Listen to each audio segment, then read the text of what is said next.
Laut bukan hanya bagian air. Mereka adalah sumber kehidupan. Mereka adalah sumber oksigen. Namun, lambat laun, laut telah tercemar oleh berbagai hal. Assalamualaikum warahmatullahi wabarakatuh. Yang terhormat Bapak Ibu dan Ibu sekalian, serta panitia yang saya cintai. Tumpahan minyak merupakan terlepasnya senyawa hidrokarbon ke laut yang merugikan banyak ekosistem. Dalam kurun 3 tahun terakhir telah terjadi 2 kali tumpahan minyak di Indonesia. Tahun 2018, Balikpapan tercemar oleh tumpahan minyak. Belum selesai teratasi tumpahan minyak di Balikpapan, kembali terjadi lagi tumpahan minyak di Laut Karawang. Akibat dari tumpahan minyak sangat merugikan, di antaranya merugikan masyarakat pesisir, mengganggu ekosistem laut, menghambat organisme respirasi, penurunan produksi sektor perikanan tangkap. Kalau kata kus-kus dulu, bukan lautan tapi kolam susu. Tapi dengan adanya tumpahan minyak, bukan lautan tetapi kolam hitam mematikan. Yang pernah ditawarkan sebelumnya ada beberapa. Yang pertama adalah in situ burning atau pembakaran di daerah sekitar tumpahan minyak untuk mengurangi polutan. Lalu yang kedua adalah bioremediasi. Bioremediasi ini adalah penggunaan mikroorganisme untuk memecah lapisan minyak tersebut sehingga mengurangi polutan.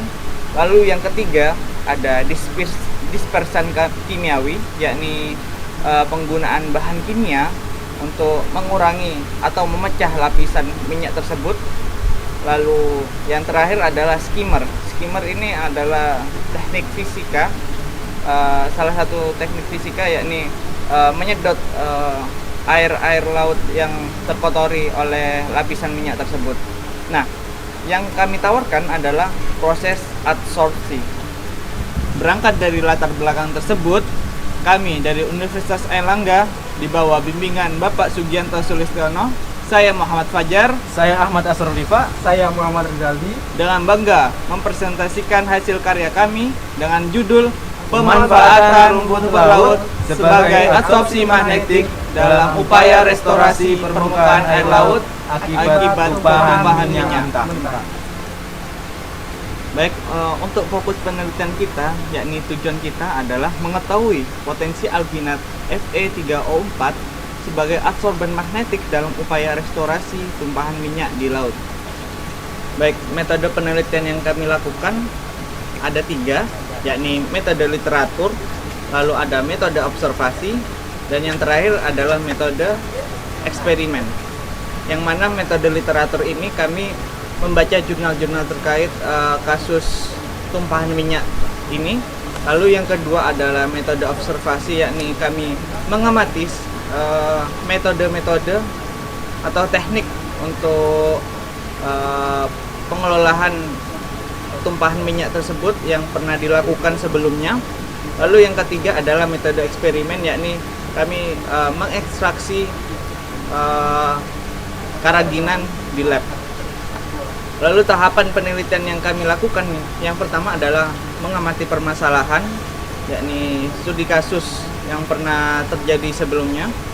Lalu ada studi literatur, yakni membaca jurnal-jurnal terkait. Lalu ada persiapan alat dan bahan, lalu mengadakan penelitian di lab, dan akhirnya kami menganalisis hasil dari eksperimen kami. Bahan baku utama yang kita gunakan dalam penelitian ini adalah rumput laut jenis Eurychoma cottoni. Sekaligus menjawab pertanyaan nomor 3 dari Dewan Juri, manakah rumput laut yang paling efektif? Maka jawaban kami adalah rumput laut jenis Eurychoma cottoni. Dikarenakan rumput laut tersebut mempunyai kandungan karanginan BPKP yang sangat banyak, sehingga menambah efektivitas dari sintesis yang kita lakukan. Selain itu, rumput laut tersebut mempunyai populasi yang melimpah di lautan dan memiliki harga yang ekonomis. Baik, selanjutnya apa yang akan kita lakukan terhadap rumput laut tersebut? Ya, tentu saja kita akan lakukan ekstraksi keraginan yang ada di dalam. Bagaimana caranya? Yaitu kita lakukan ekstraksi menggunakan aqueous panas dengan bantuan stirrer dalam sebuah gelas beker. Kita panaskan, kita rebuskan rumput laut tersebut 4-5 jam, maka selanjutnya kita akan dapatkan ekstrak karabinan tersebut, tentunya dengan bantuan sentrifugasi. Selanjutnya, beberapa hal kenapa kita menggunakan karabinan. Karena karabinan ini merupakan suatu polisakarida sulfat yang sudah banyak digunakan di berbagai bidang. Dia juga memiliki sifat yang biodegradable, toksisitas yang rendah, dan tentunya yang penting juga adalah bersifat terbarukan. Langkah selanjutnya adalah sintesis karabinan Fe3O4. Kenapa kita menggunakan Fe3O4?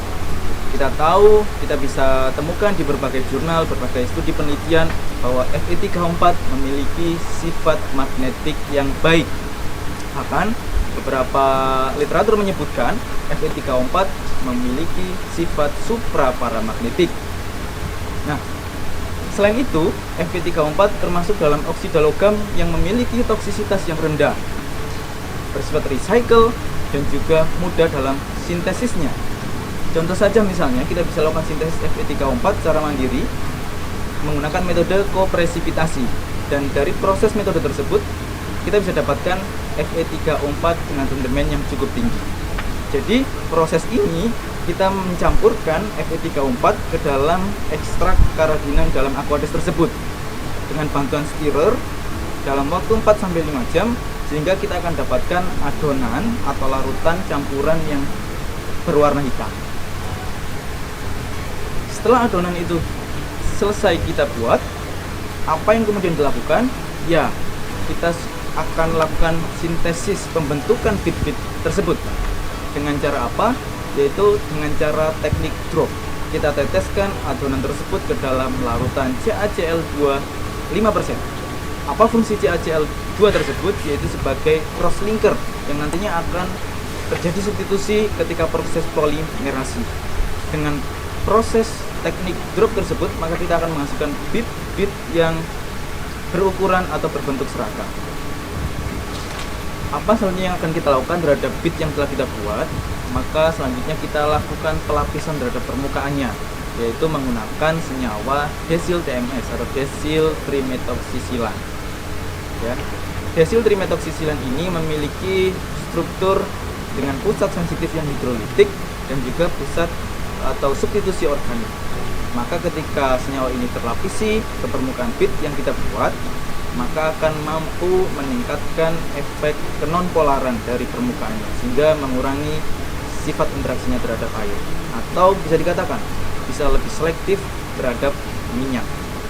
Selain itu, desil TMS ini kita pilih karena senyawa-senyawa silan umumnya memiliki toksisitas yang rendah, kemudian bersifat stabil, dan juga mempunyai lapisan yang hidrofobik. Selanjutnya, kita melakukan uji absorpsi material bit yang telah kita buat dalam skala kecil. Kita menggunakan beberapa botol vial kecil yang kita isikan dengan air laut, kita isikan dengan minyak oli dan juga minyak solar sebagai representatif dari minyak bumi.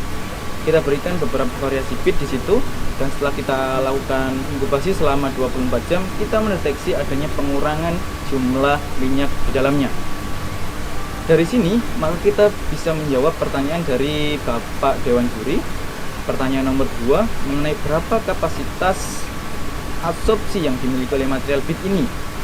Berdasarkan uji kualitatif yang telah kita lakukan, maka kita bisa memperhitungkan sekaligus memperkirakan bahwa kapasitas absorpsi dari material bit yang kita buat berada pada kisaran 8-13 gram per 5 ml minyak. Itu artinya untuk menyerap sebanyak 1 liter minyak membutuhkan 1,6 sampai 2,6 kg. Apakah memungkinkan untuk penerapan di lapangan terkait minyak tumpah? Kami rasa masih sangat memungkinkan, tergantung apakah pemerintah dan instansi pengolah minyak memilih metode ini. Jika memang memilih metode tersebut, maka kita bisa bermitra dengan para budidaya rumput laut Echuma cottoni dan juga bermitra dengan para agen dan industri bahan kimia untuk memenuhi stok sebagaimana permasalahan atau kasus yang dibutuhkan. Selanjutnya, untuk menjawab pertanyaan nomor 1 mengenai studi kasus tumpahan minyak kapal tangki terbesar. Berdasarkan penelusuran kami, kapal tangki terbesar memiliki kapasitas 3 juta barel. Sehingga ketika diasumsikan 50% tumpah ke lautan, maka setidaknya ada 1,5 juta barel minyak yang tersebar ke permukaan laut. Berdasarkan kalkulasi pada pertanyaan nomor 2, maka perhitungan dan kalkulasi kami menemukan sebanyak 92.000 ton material bit yang dibutuhkan.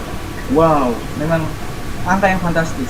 Tetapi perlu diingat, yang pertama, bahwa suatu pemerintah, suatu instansi pengolahan minyak tentunya tidak hanya mengandalkan hanya satu metode untuk menyelesaikan suatu kasus, tetapi memadukan atau mengombinasikan beberapa metode sehingga angka 92 ton material bit itu masih bisa kita tekan. Kemudian yang kedua, perlu diingat juga bahwa material bit yang kita sintesis memiliki sifat yang regeneratif, sehingga bisa digunakan lebih dari 1 kali, bisa 3 sampai 4 kali. Maka angka tersebut juga masih bisa kita tekan. Oleh karena itu, apakah mungkin? Maka jawabannya sangat mungkin untuk material bit ini diaplikasikan untuk suatu kasus tumpahan minyak kapal tangki yang besar. Rencana kami selanjutnya ada beberapa, yakni yang pertama mensintesis dan memvariasi bentuk bits atau material ini. Contohnya misal dibentuk dengan lembaran ataupun bentuk-bentuk lainnya sesuai dengan kebutuhan. Yang kedua adalah uji penerapan lapangan. Lalu yang ketiga adalah uji desopsi atau mengambil kembali minyak mentah yang telah terabsorpsi sehingga bisa digunakan kembali. Yang terakhir adalah mengelola hak paten. Berdasarkan uraian dan penjelasan yang kita sampaikan, maka di sini bisa kita tegaskan kembali keunggulan dari material bit yang kita sintesis. Yang pertama, tentunya bersifat green chemistry. Kenapa demikian? Karena bahan utama yang kita gunakan berasal dari rumput laut yang tentunya bersifat biodegradable. Yang kedua, memiliki interaksi yang optimal terhadap apa? Terhadap minyak yang tumpah. Kenapa? Karena permukaan dari material bit yang kita buat, kita lapisi dengan senyawa gesil TMS. Yang ketiga, bersifat magnetik. Kenapa harus bersifat magnetik? Karena akan memudahkan proses pengambilan ketika proses absorpsi itu telah selesai. Karena di dalamnya mengandung Fe3O4 oksida logam yang bersifat supraparamagnetik. Dan yang terakhir, adanya potensi regenerasi. Pertama, potensi dari minyak. Ketika proses absorpsi selesai, kita akan lakukan uji desopsi. Apakah minyak tersebut masih bisa kita ambil atau kita dapatkan. Yang kedua adalah regenerasi dari material bit yang kita gunakan. Apakah setelah proses absorpsi selesai, kita masih bisa regenerasi untuk kita gunakan kembali. Dari sini dapat ditarik kesimpulan bahwa komposit kerajinan Fe3O4 terlapisi desimeter sisilan sebagai absorber magnetik yang bersifat green chemistry berpotensi sebagai salah satu alternatif restorasi tumpahan minyak di perairan atau permukaan air laut. Ini menjadi salah satu inovasi generasi milenial dalam mewujudkan pembangunan yang berkelanjutan. Sekian dari kami. Salam hangat, salam sehat, Universitas Airlangga, excellent with morality. Wassalamualaikum warahmatullahi wabarakatuh.